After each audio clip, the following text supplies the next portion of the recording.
si Dr. Froilan Calilong for the End Time. Doctor, good morning. Yeah. Yes, good morning. Good morning, Manang Ted. Good morning, Ted. At Okay. yan, Kay, naririnig ko na. kay Maricel. Go, Ayan, ayan, Maricel, go. ayan. Malinaw na. Prof, simulan ko na Marinig. doon sa courtesy resignation na ipinag-utos ni President Bongbong Marcos kahapon sa lahat ng mga officials ng executive basta cabinet rank. Ano ba ang tingin mo dito? Bakit kinailangan nilang gumawa ng ganitong klase ng desisyon? Well, I think two things, Maricel. I think this will have to have the reference doon sa nagdaan na 2025 elections at dito rin sa magaganap natin 3 years from now pa naman na 2028 elections. Well, alam naman natin na itong tinatawag natin na technical reset, or governmental reset na ginawa ng ating Pangulo, binabanggit nga niya na was done in accordance doon sa mga sentimiento ng ating mga kababayan. And I think this was reflected doon sa nakaraang referendum ng ating halalan kung saan hindi inaasahan na iilan lamang yung nakapasok doon sa Magic 12. So I believe this is a way for the President to really recalibrate yung kanyang options with regards government service delivery. Maaring nakita niya yung hinaing ng taong bayan na wala talaga tayong masyadong konkretong legacy projects or programs na maaaring maiiwan sa kanyang termino. And medyo nagkakaroon ng, maaaring nararamdaman niya, nagkakaroon ng complacency. And dito sa kanyang hanay. And it's apparent na kinailangan niya itong gawin.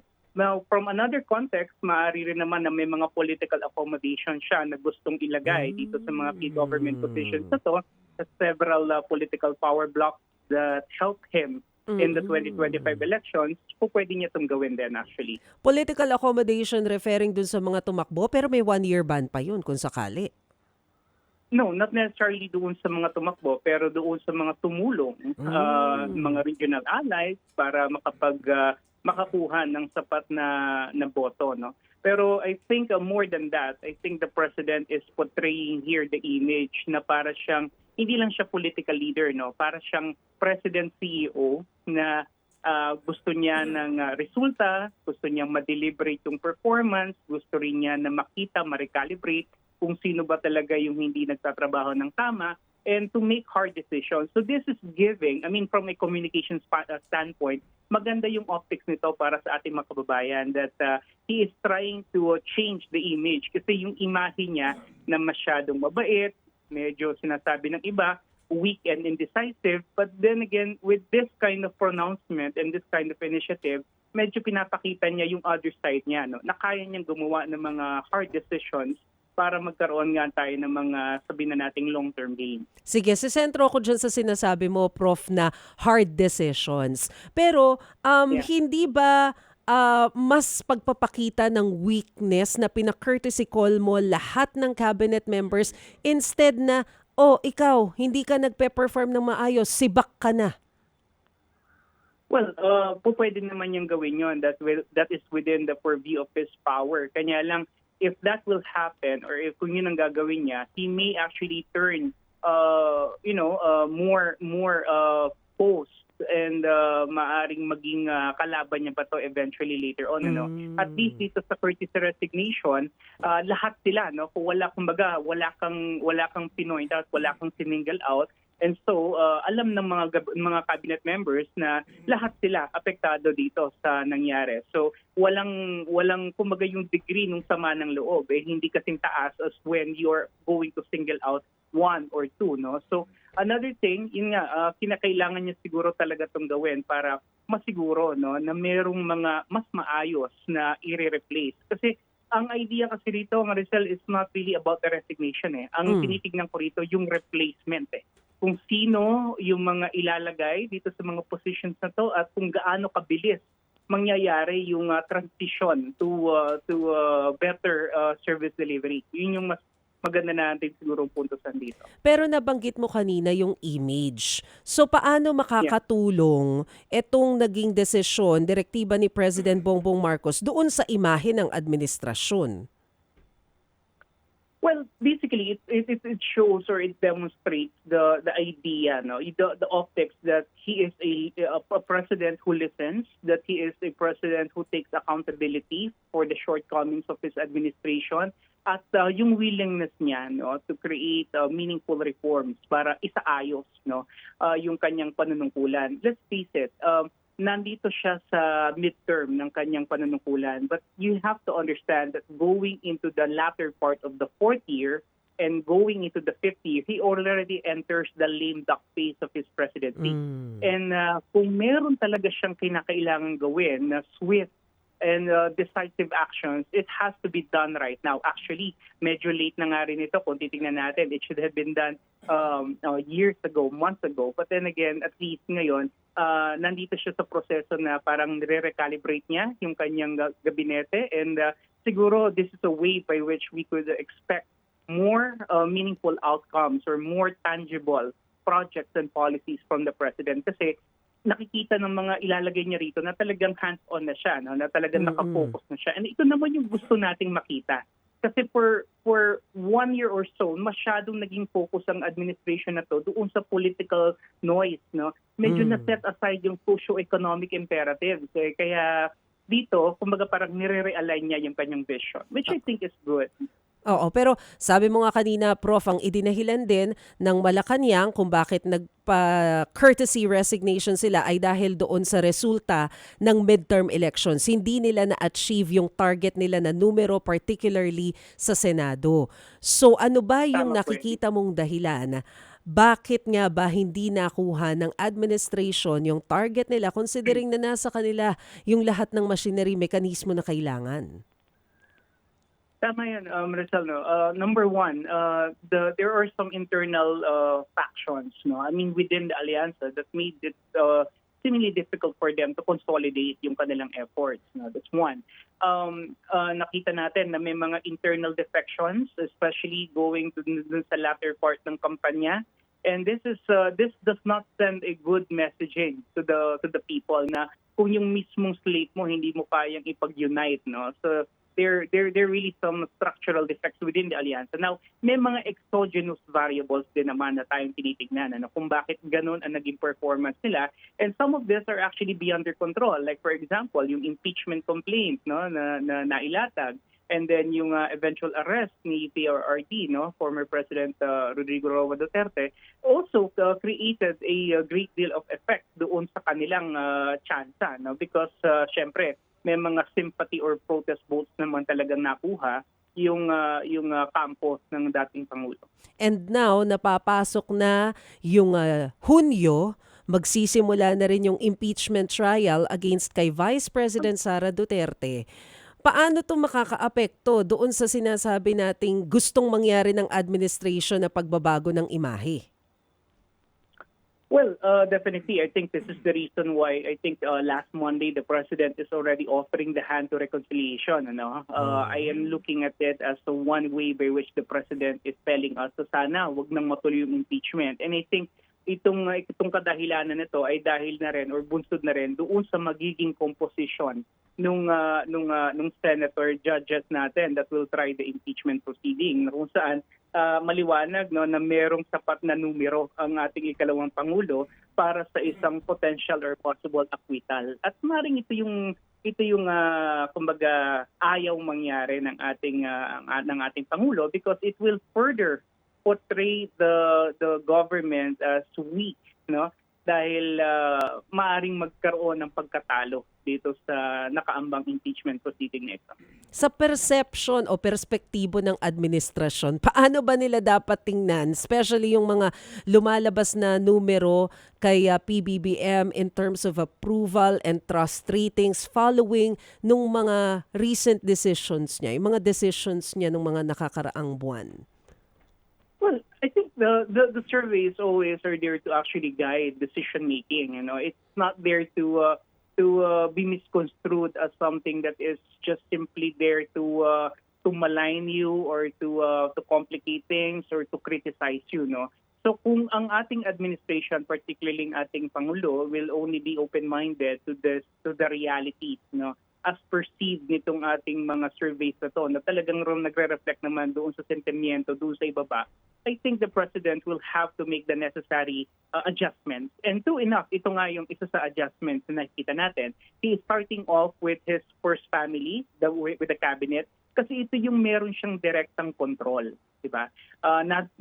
It's within the purview of his power as enshrined in Section 16, Article 7 of the Constitution, kaya niya itong baguhin. Although, may structural and systemic problems pa rin tayo with the Congress.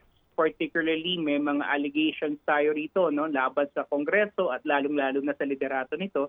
Pero yun po ay hindi naman saklaw ng kapangyarihan ng ating Pangulo because of the separation of powers. No? So I think what the President is doing right now is essentially in line with the numbers that are being reflected on the ground and with the referendum as an outcome of the 2025 elections. So nag-aano siya, no? At the very least, at least nag-aano siya, nag-a-adjust siya doon sa mga pangyayari sa takbo ng sitwasyon natin ngayon. At kasama dun sa adjustment na sinasabi mo, Prof, yung kanilang messaging perhaps? Kasi ang sinasabi ni Presidente doon sa kanyang pahayag nung nakaraan, tingin niya hindi nakakarating doon sa mga tao yung ginagawa niya. Ano bang mali doon sa messaging o yung pagmamarket ng gobyerno ng Malacanang?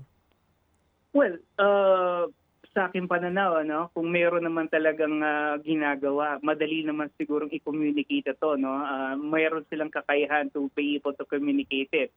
I don't know if the effort is just enough for them to communicate or maari na wala naman masyado talagang na-i-report or ma-i-report na ginagawa. So either way, looking at it. Pero yun nga, medyo hindi natin masyadong ramdam yung presensya ng mga programa, yung mga long-term initiatives na nakaumang or na-implement na, maaaring hindi na i-communicate or maaari rin naman na kulang doon sa pagkakaroon nito. Dahil nakafocus masyado itong administration natin sa number one, pagbibigay ng ayuda ng mga short-term solutions to the problems na alam naman natin medyo hindi rin naman maganda na yung pagtingin dito ng ating mga kababayan because this is not really a long-term solution to the existing problems of the country. Really? Kasi ang understanding ko, ayuda ginagamit nila pampapogi So hindi pala siya nakakabango? Kasi yung na-ostracize yung middle class Kasi yung middle class ang bumabalikat ng malaking porsyento nitong ayuda na to, no? Sila yung mga kinakaltasan ng buwis on a regular basis para lamang ibigay doon sa mga nasa ilalim. Ano? I'm not saying na mali yun, no? Pero wala kasing sustainable epekto. Yung long-term benefits medyo questionable. Kasi pag nagbigay ka ng ayuda, what gives, no? Ano nang mangyayari after that? Unlike before, no, yung focus ng mga nakarang administration is more on providing short and medium-term loans para sa mga short and medium-scale enterprises. So more on livelihood talaga. Mm-hmm. So right now kasi lumalaki ng sobra yung ating foreign borrowing, yung ating budget deficit lumalaki kasi kailangan mong i-sustain yung ayuda. Dahil kapag hindi mo sila nabigyan ng ayuda, they may turn their backs against the government. And certainly, this is not something that they want. So patuloy pa rin yung pangungutang, patuloy yung pagbibigay ng ayuda, pero wala naman talagang short-term or long-term gain tayo na makukuha dito. Maliban doon sa patronage nga na maaaring makuha natin from their supporters na nandyan dahil nakikinabang sila sa ayuda. So siguro sinasabi ni Professor doon sa mga ayuda, AKAP, AX, parokyal. Meaning yung mukha noong tarpaulin doon o yung nandun sa entablado sa kanya, doon sa local, sa congressman. Oo, pero hindi nakakaabot na, hello, galing to kay Presidente. Walang ganun Wala. Diba? Tama po. Parokyal. Ang effect niya, yung pong patronage ay doon sa nakikita nila nag-aabot. At yung napapakalat ang informasyon na sa akin galing to, sa amin galing to. Tama na po. Tama po. Kaya yung impression is that, yun nga, nagagamit talaga siya, lalong-lalo na sa point system and patronage politics. Apo. Ito ang magandang itanong kay Professor. Gusto ko lang pong alamin po anong inyong kaisipan dito. By June, ang pag-uusapan na po, hindi na itong cabinet revamp, cabinet resignation, kung hindi impeachment na, no? Tama. At ngayon pa lang, ang placing dito ng administrasyon, ng executive, wala kaming kinalaman dyan. Oo, yan ay purely trabaho ng Kongreso, Senado, at saka ng lower house sa prosecution, out kami dyan. Sa totoo lang, sa kaisipan ng pangkaraniwang mamamayan, pwede ba talagang humiwalay dito? Oo, ang tanggapan ng presidente, humiwalay siya at maari niyang magkaroon siya ng shield dito na wala siyang kinalaman dito sa mga takbo ng mga naging pangyayari, sa filing, etc. Well, ideally, Manong Ted, no, dapat ganon. Dapat ganon. But reality, on paper, the process dapat talaga may check and balances and principle of separation of powers. No? Maliwanag naman yun. Pero kung titignan natin yung realidad, okay, unang-una, in most cases, the president actually controls the supermajority in the Congress. And in most cases, the speaker and the president are allies with one another. So, hindi po pwede na maihiwalay natin yung maaring maging kagustuhan ng Pangulo doon sa magiging takbo o yung pagbalangkas ng ating mababang kapulungan, ganun din naman ng Senado, because at the end of the day, it's all about alliances. And they may be beholden to the president one way or another. One of the biggest considerations here, of course, appointments. Another thing is the budget, no? So maraming mga anggulo, maraming anggulo, pero hindi ko masasabi na totally i-detach niya ang sarili niya diyan. That could only exist in an ideal setting but not in the real world scenario like what we have right now. And ito ho, hindi na mahihiwalay ng presidente ang kanyang mismo siya, personally, at ang kanyang tanggapan, kasi pumirma ang anak niya number 1 sa impeachment complaint. Tama po yan. Exactly. Di po ba? Oo. Parang ngayon, ang Tama hirap mo po. sabihin na wala kang kinalaman dyan kasi ang usapan sa Kamara dahil the fact na pumirma yung anak ng presidente bilang unang lumagda is a signal na ito ay may imprimatur umano ng presidente. Yeah, definitely. And if you look at it, hindi natin maiaalis talaga yung tinatawag natin na agenda ng ating Pangulo patungkol dito sa impeachment, because this may potentially alter yung kanyang long-term goals, no? Pagdating halimbawa ng 2028, he will be choosing a successor. Halimbawa, no? At yung kanyang i-endorsong kandidato may actually face stiff competition, kung sakaling si VP Inday nandiyan pa rin. So in a way, kung maisa sa katuparan nila itong impeachment, mawawala si VP Inday perpetually, it will be easier for them to actually maneuver pagdating ng 2028. Opo. Isa pa rin pong factor, Ma'am Maricel at Professor Dr. Kalilong, noong pong mahirang bilang speaker ang kanyang first cousin, ang sinasabing plus factor naman noon kasi nga they will work together for the country. 'Di ba? I mean, bibihira 'yon na first cousin mo yung speaker, 'di ba? Yung iba kasi mga kaalyado lang sa politika eh.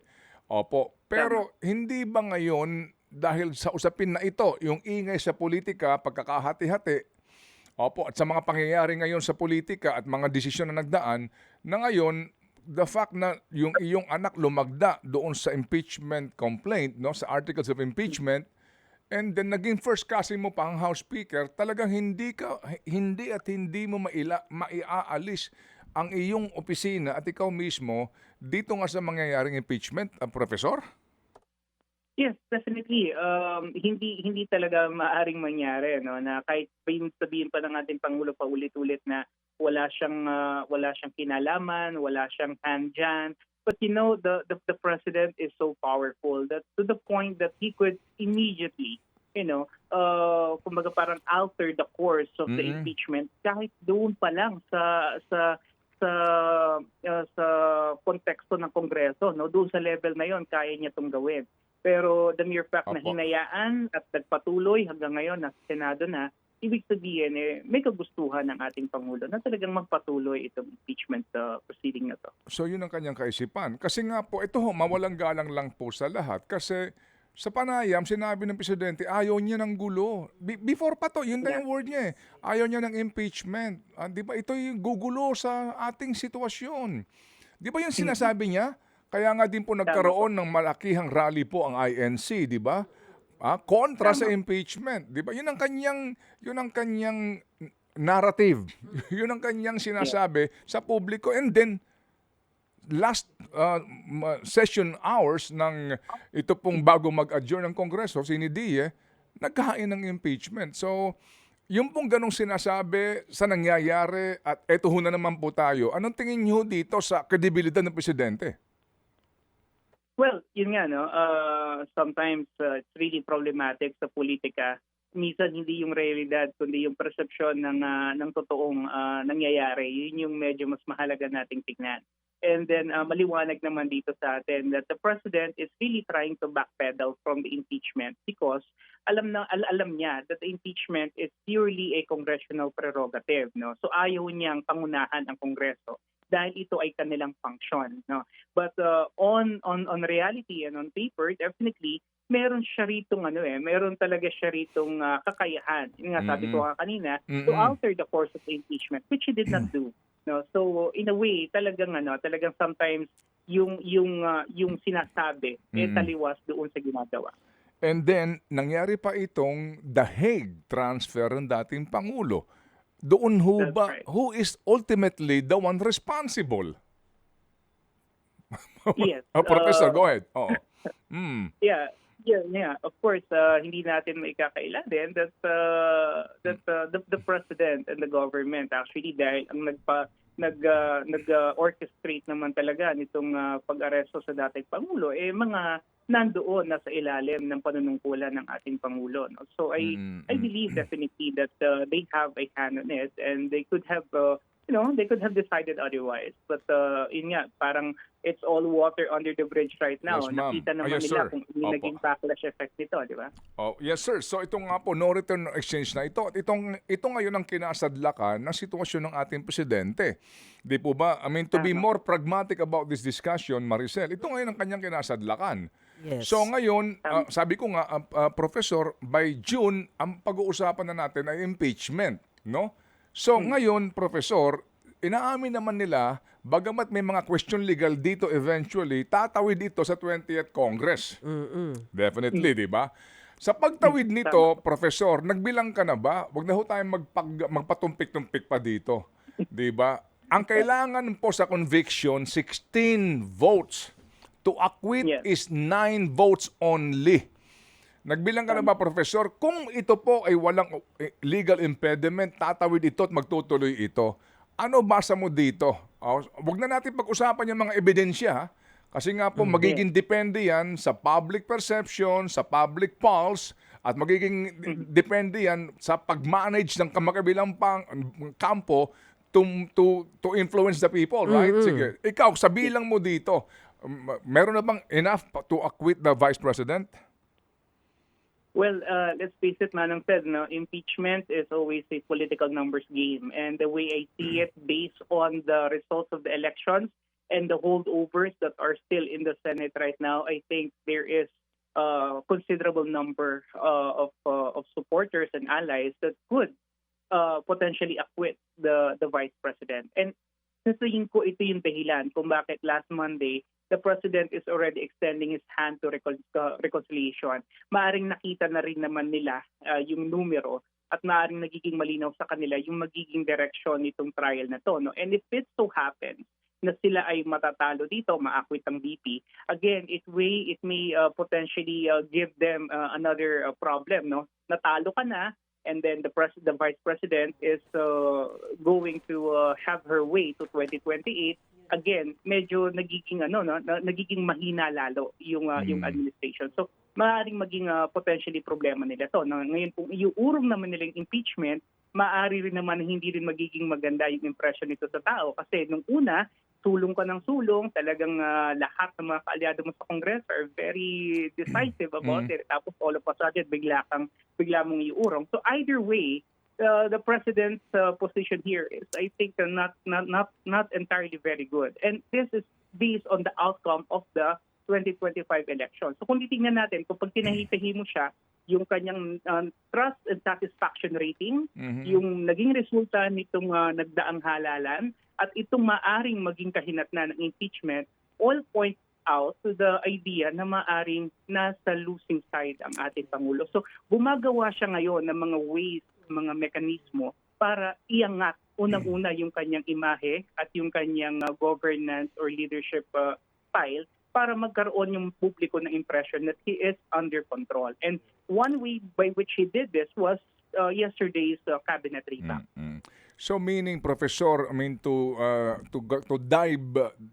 dive deeper dito sa thoughts mo, he has got to endear himself to the people para sa bandang dulo dito, ano ho, alam niyo ho yun, yung survival mo dito sa iyong panunungkulan. Kasi nga, obviously, more than enough votes meron na at meron. Mawalang galang po, hindi sa pinangungunahan natin, pero ito po yung realidad, di ba? More than enough, 9 votes. Kayang-kaya ito kapag nakasurvive si VP Sara dito, at most likely, pag natuloy ito, makasurvive siya. Di po ba? Oo, going na po ito, padulo na po ito ng 2025. Oo. Ano ho ang inyong premonition o kaisipan dito kapag nakasurvive si VP Sara? And then, itong mga congressman natin, alam po naman natin sila, di ba? Ang karamihan sa kanila. Oo. Doon po sa shift of allegiance, ano po ba bilang isa po na nag-aanalisa sa pangyayaring ito, ano po ang inyong nakikinita? Well, definitely, no, magkakaroon na naman tayo ng panibagong shifting of alliances, no. Kung familiar kayo doon sa laro natin na pambata, yung the boat is sinking, no. Ganun na naman ang magiging takbo nito, no. Maaring magkakaroon na naman ng massive na lipatan, ano, eventually. Well, ang tanong dito is, will the Vice President be willing to accept them, given the fact that many of them actually pushed or signed the impeachment complaint laban sa kanya, no? So medyo medyo mahirap yung gagalawan dito nitong ating mga kongresista. And I think this is also the reason why many of our senators right now would really be thinking twice, of convicting the Vice President, kasi nakita nila yung appeal tsaka yung influence ng endorsement ng ating ikalawang Pangulo nitong nagdaang halalan. And many of them will be re-electionists come 2028, no? So they may want to think twice and reassess eventually their positions to go against the Vice President. Okay. So, Professor, ano po, no? Sa ngayon, kung kayo po ang hihingian bilang isa po sa PhD in Political Science, no? Kung kayo po ang hihingian ng advice ng kasalukuyang administrasyon, ano po ang maaari niyong ipayo sa kanila to be able to survive this administration? I mean, ito po, sorry I mean, yun po ang word, to survive. Kasi nga, it will be a tumultuous, it will be a, di ba, it will be a shaky, governance, ito pong darating ng ilang mga buwan. Go ahead po, sir. Yeah, medyo mahirap talaga yung sitwasyon. Sabi ko nga, pagdating ng latter part ng 4th year niya and going to the 5th year, papunta na talaga siya sa lame duck phase ng kanyang panunungkulan. And nakita nga natin yung kanyang numero, nasa gitna pa lang, medyo bumababa na. So, but I'm not saying na hindi to, there is no solution to this. So I'm not saying na wala siyang paraan to salvage his political capital. And I think one way of doing this is by focusing less on politics and becoming more centered on governance. No? And what I mean by that is you try to come up with programs, policies, projects that will have very good impact doon sa socio-economic imperatives ng ating mga kababayan, and you communicate it properly. You have to be very sabihin na natin, you have to visualize it in such a way na ito ay maintindihan, madadigest maigi ng ating mga kababayan. And I think that way, maaaring magbago yung perception. Kasi alam naman natin ng ating mga kababayan naman, nakikita nila kung sino yung nagtatrabaho. Nakikita nila kung sino yung may action or kung sino lamang yung mga puro theatrics or puro optics lang. So I think we are in that level that we could appreciate hard work. And I think the President should focus more on delivering services na talagang tutuon doon sa problema, halimbawa ng inflation, kawalan ng hanap buhay, digital connectivity, climate action. Kasi ito yung mga suliranin natin na medyo na-set aside because masyado tayong nakafocus dito sa politika, especially over the past few months. Yun. So, well, ito ho naman po ay ating unsolicited, kumbaga, na advice kung pakikinggan po ninyo. Sinasabi po, bawas-bawasan po ang nag-aawak na politika. Politics. Sinasabi ni Doktor. Sige po, salamat na marami, sir, at muli kaming tatawag kasi, baka ho maging madalas ito kasi sabi ko nga, May by June 3, babasahin na yung articles ng mga prosecutors. Yes, Okay. articles of Opo, impeachment. so ang focus ngayon wala na dito sa cabinet, no? Yung news mapupunta na po dito sa impeachment. Opo. Salamat po, Professor. Salamat po, Prof. Manong Ted, Ma'am Maricel, at mabuhay po kayo.